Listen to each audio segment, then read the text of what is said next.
Okay. It's a pleasure to be here. It's actually a pleasure to be back.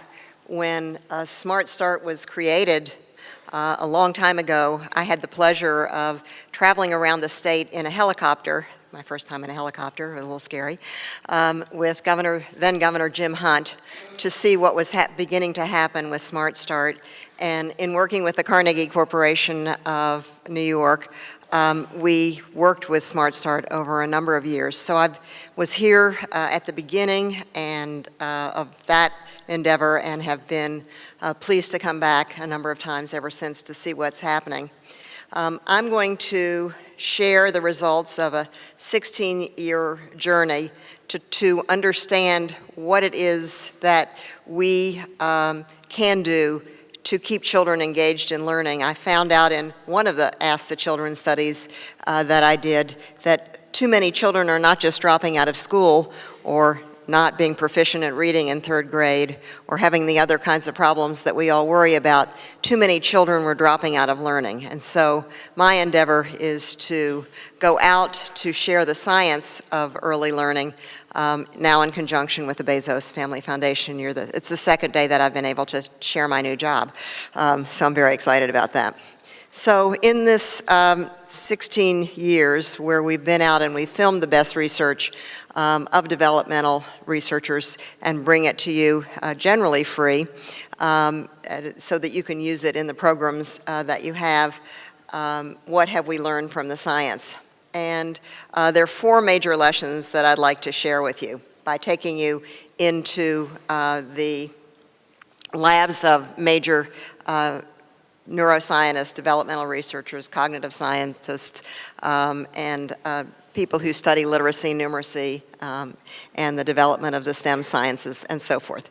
So the first lesson is, it begins at the beginning, that so often we think of early childhood as beginning with pre-K, or at least that's been so much of the discussion lately, but so much has happened before children get to pre-K.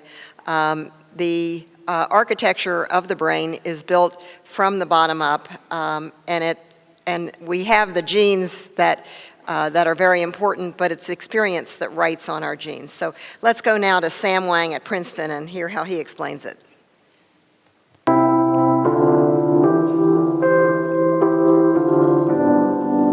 Babies give us the impression of not knowing very much because they can't talk. And so they don't have the tools to communicate with us. But that doesn't change the fact that they are constantly learning. We are big brain animals and we get to be pretty smart. But babies are born with the following challenges. Nearly all of their neurons are born, so they have those. But they don't have the connections yet. So their connections between neurons, those are called synapses, are forming. But the big challenge is that they don't know what kind of world they're coming into. We're able to live on every continent. We're able to live in hot weather, cold weather, all kinds of conditions, urban, rural, whatever it might be. And these babies have to learn all those conditions. They have to learn languages, they have to learn social customs, and so on. And so they have to be able to adapt to a wide variety of circumstances. Most of those synapses are formed after birth because the baby's brain grows from 1 pound to full size. And so about 2/3 of those connections, net, get formed in 5 years. 5 years turns out to be about 160 million seconds. And so every second of that baby's life, it has to form some fraction of those 700 trillion connections. So there's this constant construction project where babies and small children are putting together the basic foundations for who they're going to become later. And to make an analogy, it's like constructing a house. And if you think about all the things that babies have happen to them, where we feed them, we love them, we talk to them, they have other experiences with other kids, whatever it is that they encounter, all of those are learning experiences. And so every interaction you have with a child, from infancy onward, is an experience that could potentially shape those tens of millions of connections per second that are being formed and unformed. And that house gets built. And so what makes the difference in those connections? Well, Sam Wang said it. It's the relationships. You all know the findings of Neurons to Neighborhoods, the task force that was put together and published its results in 2000. that said one of the major principles of development is it's all about relationships. We don't really learn without relationships. In fact, Jack Shonkoff says there is no development without relationships. But what does that mean? And what's wonderful about science is that we can look at development in new ways through looking at the brain in action as Sam Wang does, but looking at behavior as Ed Tronick does. So let's look at what's important about those relationships.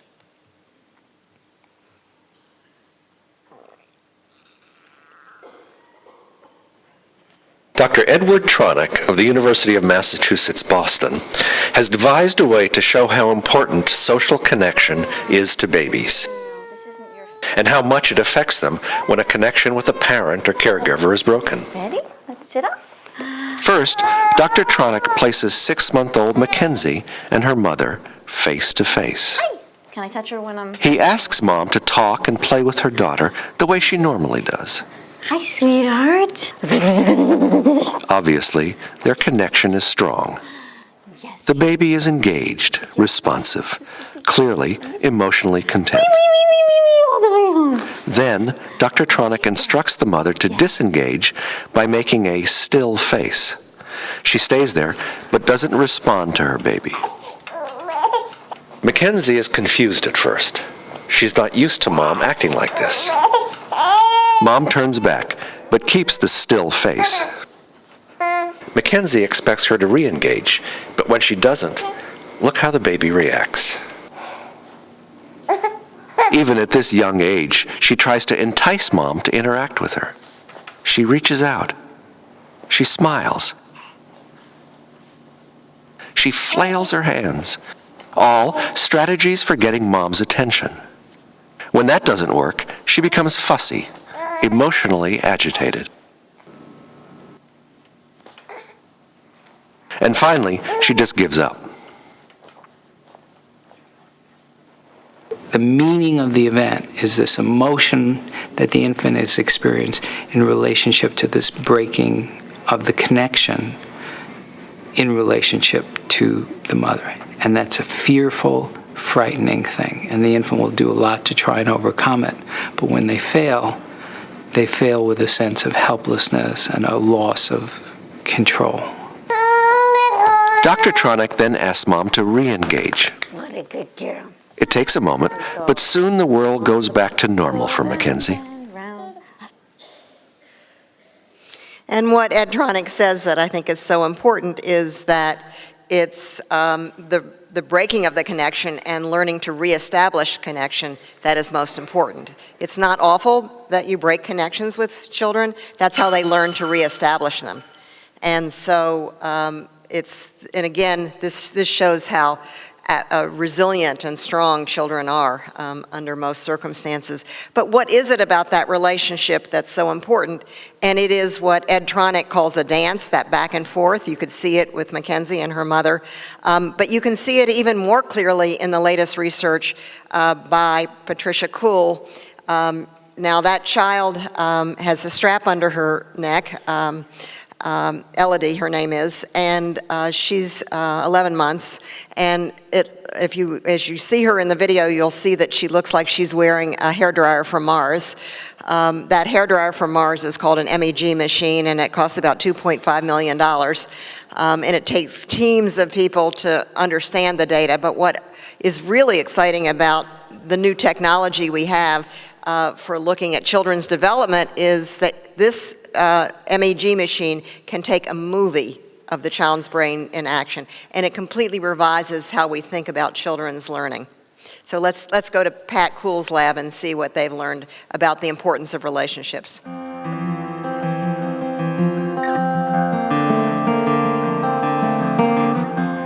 What we're trying to document is what's actually going on in the brain. The experiments that we're doing now, it's in that period from 11 to 14 months. What we did was to bring the babies in. They wear a nylon cap with 4 pellets in it, and the 4 pellets allow us to track the baby's head while they're in the MEG machine. MEG is the most sophisticated brain technology for imaging that we have. It's completely safe and non-invasive. So we get a movie of the brain, of particular areas of the brain and how intense the activity is. The mom, Rachel, was playing with Elodie, her 11-monther, while Elodie was in the MEG machine.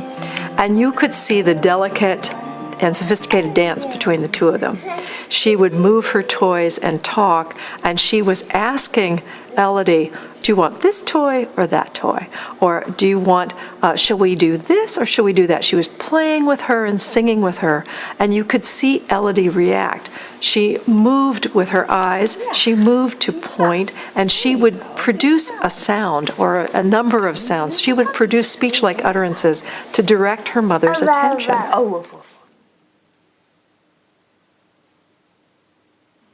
We're simply recording what goes on in the brain during that kind of activity. So our hypothesis is when the baby's listening to speech, and particularly parentese, the exaggerated speech, that the auditory areas are of course lit up, but that these motor planning areas are simultaneously lit up and also active. We use motherese or parentese to infants all the way through their childhood, so from 0 to 5. Parentese, unlike the popular notion of what baby talk is a simplified, really grammatical language that's in the here and now. So instead of a kind of flat, monotone, the way we often talk to other adults, it's got this sing-song increase in pitch. It's hello, how are you? So it's accompanied by facial expressions that are very dynamic, very exaggerated. After a lot of analyses, because this takes physicists and engineers and biophysicists to analyze these data, we can demonstrate that our hypothesis is true. It is supported strongly. The study is telling us that well before babies can actually talk, I mean, all they can get out is their first attempts at words and ba ba ba, ma ma ma. It's not only the auditory area that's lighting up, it's Broca's area in the brain, which is responsible for planning to talk. What babies appear to be doing in this extremely early period is visualizing the actions. Their brains are simulating the actions that they would have to do to produce the things they're hearing their mothers and fathers produce. We've told sports stars for a long, long time, they should visualize as they see someone do an action. You see someone jumping off a ski lift. You should envision yourself doing that, making the basket, coming down the hill, skiing the slope, and your visualization helps. The image of the baby as a sponge. This was a discovery in the 90s. Babies are processing everything they see, everything they hear, everything that they experience, and they're processing it in a sophisticated way. So we can now replace the sponge image with the sort of action brain, the brain that perceives in a sophisticated way, but the baby's brain is built for action. How many times have people said to you, babies are like sponges, they soak up everything? Well, that's actually not accurate from Patricia's school. It's more than that. They are analyzing and synthesizing their experiences, but unless they're engaged in that back and forth that you saw in the Edtronic experiment, they're not actually learning. So it's the relationships that you have with the children you work with as a parent, as a family child care provider, family friend and neighbor provider, as a early childhood teacher, whatever your role, that relationship is the instrument, the tools through which children learn. We don't tend to think of how important it is, but that's why I'm calling this We All Have What It Takes, because we are the ones who are the most important. The fourth thing is that it's not just that back and forth, that dance, that ping pong game, as Yuri Brofenbrenner called it, that is important. It's what we do, and we tend to think of teaching children as teaching content, teaching numbers, teaching letters, teaching concepts. That is only half of what's important. Helping children develop learning skills is what's so critically important. Learning content is the what of learning, but learning skills is the how of learning. and that for them to process and synthesize and develop their learning capacities to be lifelong learners, they need these skills that are so important. This is a film that I finished night before last at about 10:30 at night. I showed it yesterday. I'm going to show it again. I'm very excited to share it with you because this gets into the black box of how do these executive function skills, the skills that we use to bring together our social, our emotional, and our cognitive capacities to achieve goals. How do they develop? And what's really wonderful is that Clancy Blair at NYU has been looking at this for a long time, because people used to think that these skills emerged when kids were 2 or 3, but Clancy starts with children even prenatally and looks at them at 7 months and at 15 months and onward, and has found that in that caregiving relationship, so listen very carefully to what he says about that relationship, that's how these skills that are so important develop.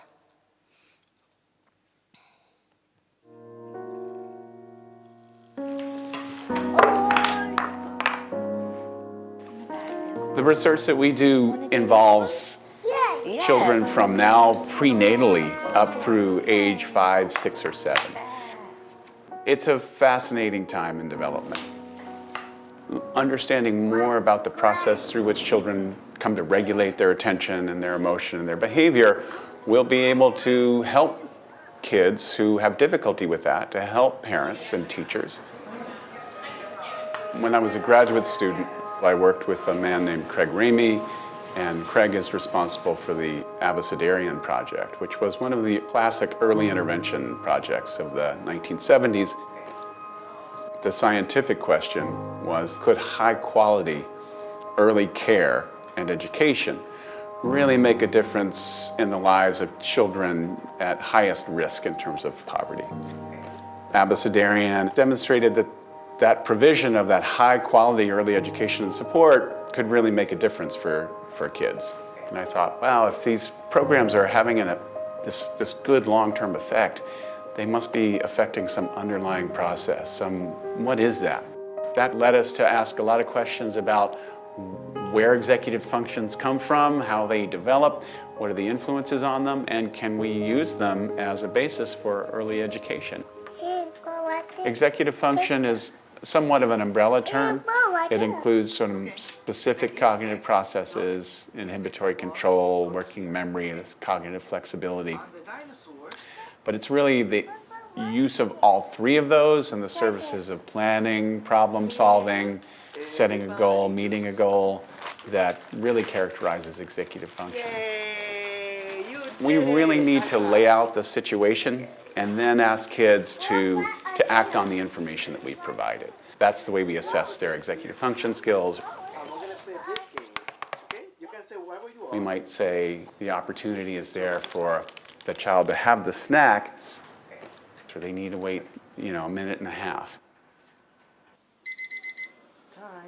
And so we'll do a variety of trials like that in which it's more or less the type of delay of gratification situation that a child might encounter.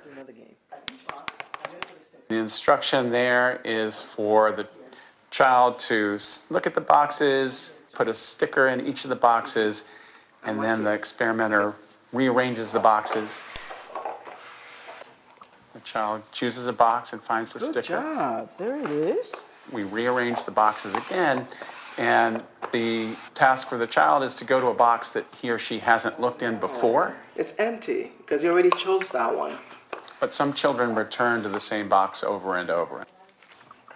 And the idea is to remember or hold in mind the child had searched in that box again and inhibit an impulse to return to the same place. Good job. You did it. So we establish that the child's familiar with size. Can you give me the big block? And then to sort the small blocks into the small bucket and the big blocks into the big bucket. And then to shift and put the big blocks in the small bucket and the small blocks in the big bucket. So a very simple shifting task. And we're also looking at the tendency of children to regulate physiologically. Things like heart rate. We also collect saliva samples from children so that we can look at levels of stress hormones. We administer the mass task. They don't even have to be scary masks. You know, they're just novel. We want to know how reactive the child is to stimulation and how good they are at calming themselves down following that. And we see high levels of reactivity and high levels of regulation. Those kids are looking pretty good on their executive function later. We know that the early relationship with the caregiver, the attachment relationship, is very important for development. Oh, his tail. Kids who are in these sort of high-quality relationships with their caregivers more rapidly develop these self-regulation skills. Top of this dinosaur, Even in just a 10-minute interaction provides really valuable information.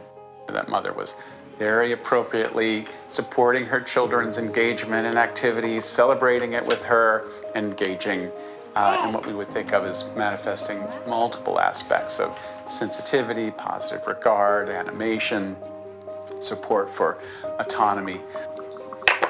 If parents are too laid back and too detached or too intrusive, it's not providing kids with the opportunity to do the sorts of things that they need to do. And the same is true really of teaching. When we talk about teachers or parents scaffolding children's behavior, it's sort of setting the ground or helping with those foundational skills so that kids can develop these higher skills and then taking the supports away. There seems to be, in particular, a disadvantage associated with poverty. Not only the absence of resources associated with affluence, but also with an overabundance of aspects of experience that are not good to have. Noise, stress, chaos. Those things together are working against the development of thoughtful, reflective self-regulation. We do simple things at home and they appreciate it. I feel like they appreciate it more because it's more one-on-one and we're focusing on the little things, and they go out and when they interact with others, I'm like, oh, okay, like they're okay. Like at times I do feel kind of bad because they don't have a lot of flashing toys. But I'm like, you know what? That's okay. I give them enough love. They're confident, they're secure, we're good. I think we know how to teach numbers. We know how to teach letters. We are good at teaching kids math. We're good at teaching kids how to read. That part's been worked out. What we know less about is the science of early learning, how kids come to engage with what it is that we're teaching them. And once we get a handle on that, we'll go a long way down the road toward better education systems and higher quality schools for all children, but especially for children in poverty. So what Clancy says is so important for a number of reasons. One is, he says, that learning isn't just teaching content, that we more or less have gotten pretty good at that, not always, but more or less. And I have gone to conferences where I have asked people to write out tips, things that you can do with children that might promote their learning, and put them on little index cards. And I have found that almost entirely everyone writes a tip that has to do with teaching children content. It's the adult to the child, and giving the child information as if the child were an empty vessel, which Pat Kuhl has shown that the child isn't. And so that there's no back and forth, there's no scaffolding, as Clancy says, and there's no promotion of these kinds of skills, which are so important. Now, what I found in this journey is that there are 7 skills that build on these 3 basic functions of being able to remember the information that you need so that you can use it, that to be able to think flexibly, or cognitive flexibility, and not to go on automatic or use inhibitory or self-control.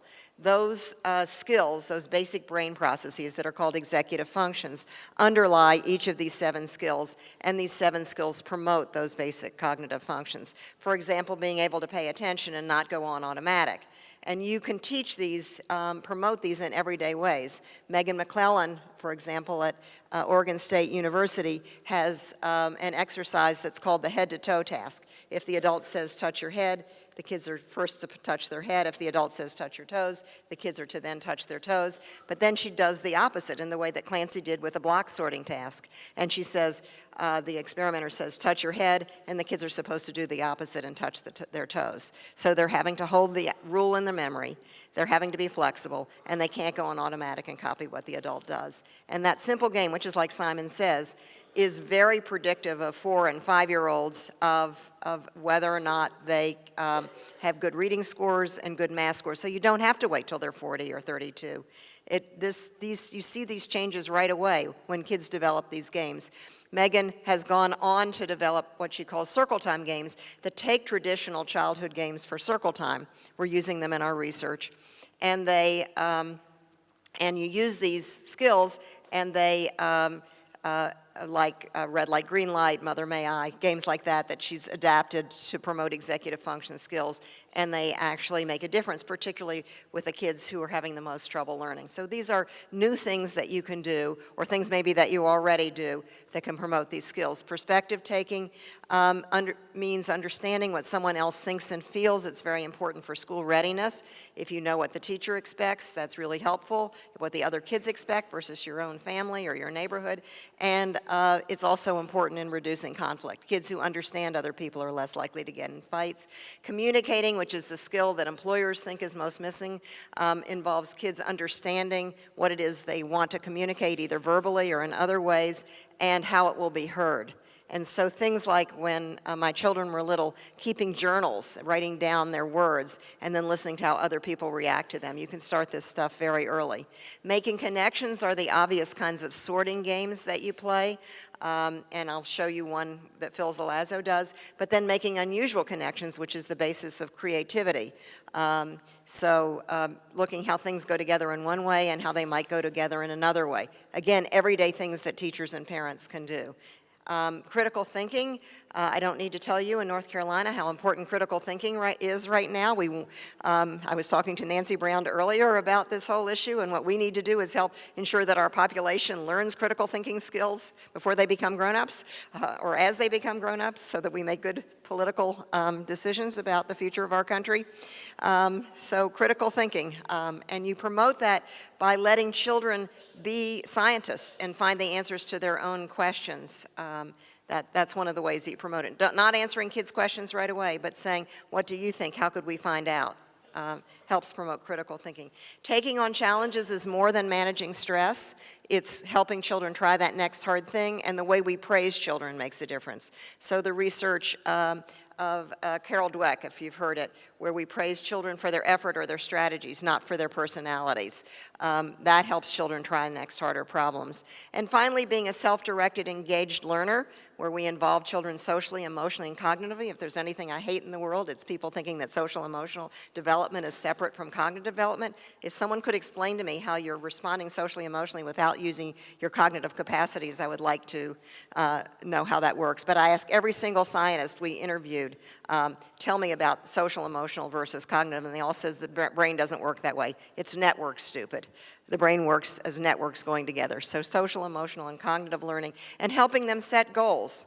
One of the reasons that the Perry Preschool Project was so successful, or Abecedarian, was that the kids set plans for what they're going to do, or Tools of the Mind, another curriculum that uses that, have plans for what they're going to do, and then they do it, and then they evaluate how the plan worked. So helping children to set goals and be accountable for them is really critical. So what have we done? In the 9 months, it always takes the proverbial 9 months to born a book. In the 9 months between the time that Mind in the Making was finished as a book and then came out in an actual book you could hold, I talked to some of the smartest people I know about how can I take this information and share it in a way that it can be used. And that ended up being Mind in the Making. So what have we done? We've developed modules for communities, for community leaders. We are in 16 learning communities in 13 states, going out to Florida next week. Just we're in Las Vegas, so that number is growing. We bring together the community leaders across the different disciplines in the birth to 8 sector, because I think thinking that there's some magic divide between early childhood and the early years of elementary is a mistake. Most of the high-quality programs carried forward into the early elementary years, so we need to not just see beginning school as a handoff, as even a nice handoff. We need to think about the continuity of learning if we really want kids to thrive. So we bring together those community leaders, and they learn this science together in very interactive ways. And we have families and teachers learning it together, so it breaks down the hierarchy of I'm the expert and you're the parent, so that everybody is learning the science together.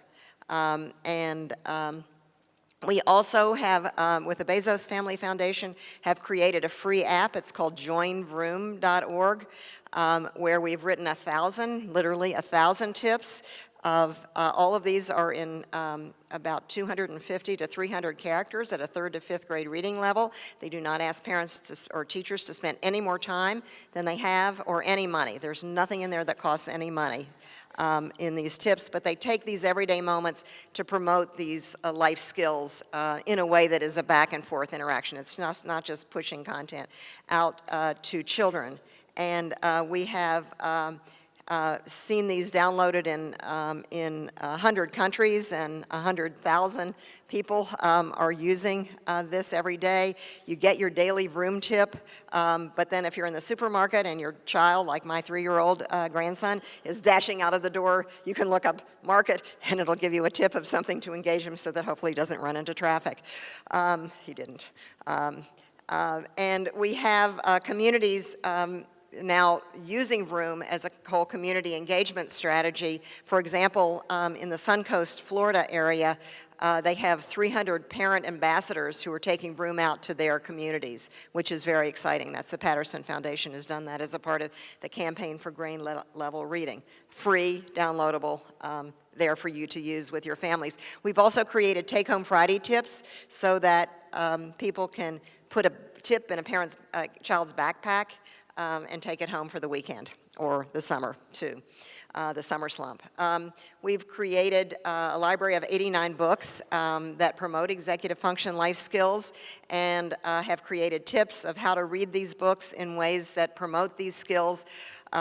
We have had 456 downloads of these in Spanish and in English, again, with no advertising other than me standing up here from time to time telling people about them. We're really excited about this. Libraries are using this so that if you check out The Carrot Seed or, The Snowy Day, or one of our books that is in this library of books that go up through 12-year-olds now, they can scan it and print out the tip, which is really exciting. Prescriptions for Learning takes the everyday questions that parents ask their pediatricians and or their teachers and turns them into free downloadable information using the science of how do you turn this from a behavior challenge into a learning opportunity. The Take-Home Friday tips I told you about. So what's our theory of change? And there are 10 tenets in our theory of change. It's not surprising, given what I said, that this is all relationship-based. So the modules are about building relationships within a community that can create a better system and can create better relationships between parents and teachers. And the first relationship is that it's a 2-generational approach. We're probably the only learning modules or training materials that don't start with the kids. We start with the adults. Every module starts with me. What's the importance of this skill in my life? How good am I at it? Why does it matter? And then what can I do to promote it? Because unless you feel that in your heart and mind this is really important, you're not going to do it. And people say that's really transformational. We base all of the learning that we do on 10 tenets of facilitated learning that research shows is the best way that adults and children learn. So it's very interactive, very experiential, a lot of synthesizing and analyzing, and then scaffolding the learning. A lot of the learning comes from different people. We give people real experiences with the research. So I just showed you the still face experiment, and we wouldn't show it to a group of people first. What we would do is give 2 adults that same experiment where one person was the speaker and would tell a story of something important in his or her life, and another person was the listener and would have to have a still face. And if you want to see a room of adults fall apart in about 90 seconds. Try that experiment, it's fun. And then they see the experiment. They're not going to forget the importance of their faces to children after that experience. None of us can do that. Okay, I have to get one cute picture of my grandson in there. Yeah, he is cute, isn't he? We inspire. We're an asset-based approach. We're not teachy-preachy. We're very inspirational. We build on the good things that people are already doing and help them create more good things that happen. My little grandson is a vroom-raised child. He even has a vroom t-shirt. We reinforce adults' learning, but we reframe debates by bringing information to them. I'm actually going to show you this because I know play is very important.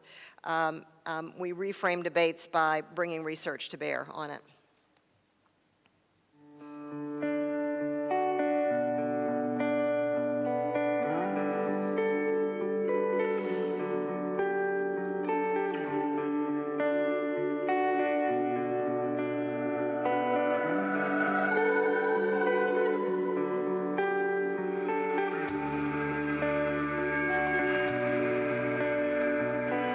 We suspect that it has something to do with psychological distancing. So the symbol or the pretense situation is something that puts some space, in some cases literally some distance, physical distance, between you and the problem at hand or the temptation that you're trying to resist. That space allows for one to get a broader perspective on the situation and realize that that you have a choice in how to respond. Versus tunnel vision, a knee-jerk reaction of just going for the first thing that comes to mind.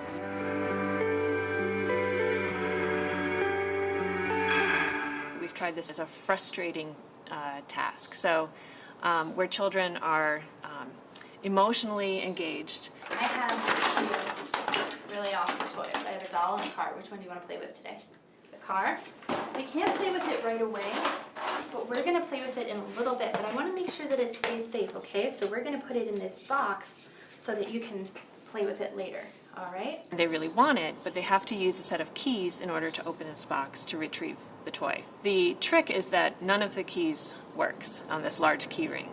And we're looking to see how long children persist at trying to get inside the box, how many keys they try, how long they try with the keys. In this experimental context, we impose this instruction to think about yourself, either your own thoughts and feelings, think about yourself in the third person, or to think about yourself as being somebody who has good self-control, good emotional control. Which one of these characters do you want to pretend to be while you're working on this? Batman? Okay. So to help you pretend, I have this cape here that you get to wear. And so when you get frustrated, I just want you to ask yourself, how is Batman feeling? Can you say that now? Can you say, how is Batman feeling? How is Batman feeling? Yep. So while you're working on this, if you get frustrated, just ask yourself, how is Batman feeling? Children who have the suggestion, this mindset to think about themselves from a more distant perspective, see the situation in a different light and are able to regulate their emotions in this very frustrating task and persist longer at the task. We see that when we have this simple suggestion to pretend to be Batman, for example, children of age 5 perform as if they are 6 years of age, whereas their counterparts who are not encouraged in the same way to think about themselves as a different person with good self-control perform much like their other age peers. So it's really a 12-month advantage that we're seeing with this simple suggestion. By helping children achieve the psychological distance from the situation, from the problem that they need, it allows them to engage in that reflection.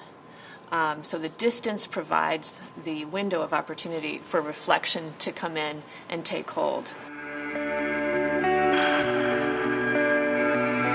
So So not all play is created equal. That's the point I want to make. And one of the things that children gain from play is the ability to step back and think of themselves in the third person. And the teacher's role right there is very critical in scaffolding and building what the children do. In the second video that you see below that, that's showing that unless we give children a chance to step back and think about the mistakes they're making, they don't really learn. But if we just do question, answer, question, answer, question, answer, which is the way so much of school is, they're not learning. But helping them sit back and reflect on what were they supposed to do helps them learn. We also show that the importance of combining literacy with helping children learn about the perspectives of the characters in the stories really makes a difference in reducing conflict in a school. You will hear from Roberta Golenkoff in the red dress in the middle of this picture below. So I'm not going to share what she says other than to say there's a lot of talk about the 30 million word gap, but the solution is not having children hear more words. It's that back and forth, what they call conversation duets, that makes the difference. So again, science can be really important about the understanding how to teach and learn. With the modules, we incorporate exercises that are for children. The modules are for adults. Vroom is for parents and for adults. So we add a children's curriculum with it. And I told you about the circle time games in Megan McClellan and what a difference that makes. We don't assume that adults are going to change just by themselves. You probably don't know this, but having the positive attention, thinking positively, actually leads to less fulfilling of goals. This is Gabrielle Oettingen. She's done about 30 years of looking at the research. When we just think that we can do it, think I can, the little engine that could think I can, we're less likely to be able to achieve our goals. So she's developed a process that's called WHOOP, which is wish, and then you imagine the outcome, and then you imagine the obstacle. It's really important to imagine the obstacle, and then if that happens, what will you do? So it's the P, making a plan. Then you can achieve goals. And we take teachers and parents through this WHOOP process with Gabrielle Oettingen on videotape, helping them make goals for improving their own lives and helping them help children improve their own lives and make a difference. We provide multiple touch points during the day. This information in the communities that we work with becomes in the water, in the air. It's just everywhere people start to use the new language of science, and it begins to dissipate some of the debates that the early childhood field has been involved in for as long as I've been involved. We have multiple touch points, a surround strategy to creating change. For example, we've worked with community schools, which help they're like the old-fashioned settlement house, and they help address the other issues of poverty, like job training and legal counseling and English as a second language and those sorts of things throughout the country in a number of communities. We're also working with Mount Sinai Hospital to change the medical practice. Pediatricians are learning this as a part of their residency. We're building the scripts into well-child visits for how to promote life skills. We have, instead of waiting rooms where you're sitting there and you're bored, we have rooms. Not waiting, but learning rooms. We're going to take this out around the country.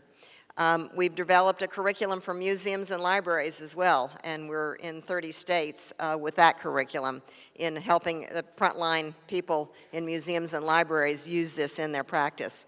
We're about to adapt Mind in the Making and Room for home visiting, starting with Every Child Succeeds, an evidence-based program in Cincinnati, Ohio. We're partnered with brands. When you buy Johnson & Johnson shampoo, you're going to get a Vroom tip. Or Goya, you're going to see a tip on the package that you buy. We've partnered with Pampers, and you can go online and get tips for turning everyday moments into learning moments. We partnered with Children's Television. We've got a television show that's based on promoting these life skills. And we're evaluating what we do. Ready to Learn Providence has a grant from the federal government, an I3 grant, and they are in a 4-year pilot project where they've 2,000 people so far in Providence, every child entering the public schools, and his or her family and professionals have been trained with Mind in the Making, and they're already seeing a difference in family engagement and in families' feeling of efficacy, that they can do things that can support their child's learning. And in Evansville, we're evaluating through a random school assignment, Mind in the Making, and we find that executive function skills, just with 6 weeks of the intervention, grow by 6 months in children, and we'll see how lasting this is because we're going to follow it over time. So let me end with the beginning, which is that we all have what it takes by doing things a little bit differently, but to turn everyday moments into learning moments and to use science to inform what we do with children and to make a change that can help children now and can help them in the future.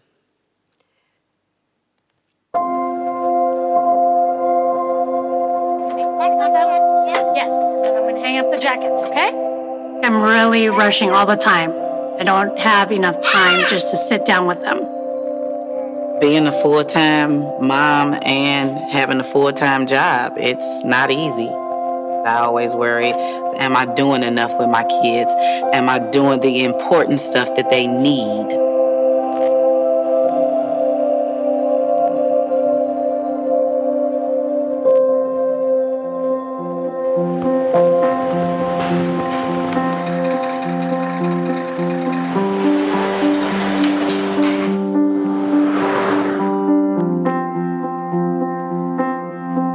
Can't imagine what is in here.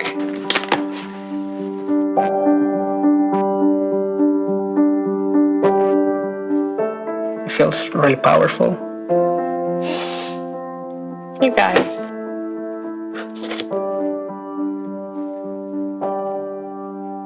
You already have all it takes.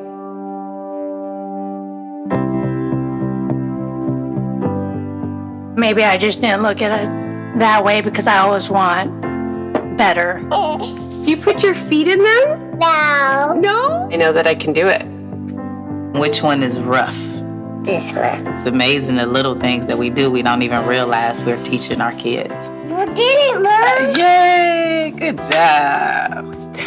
You don't really think of brain development at that young of an age, you know, when you're 3 months old.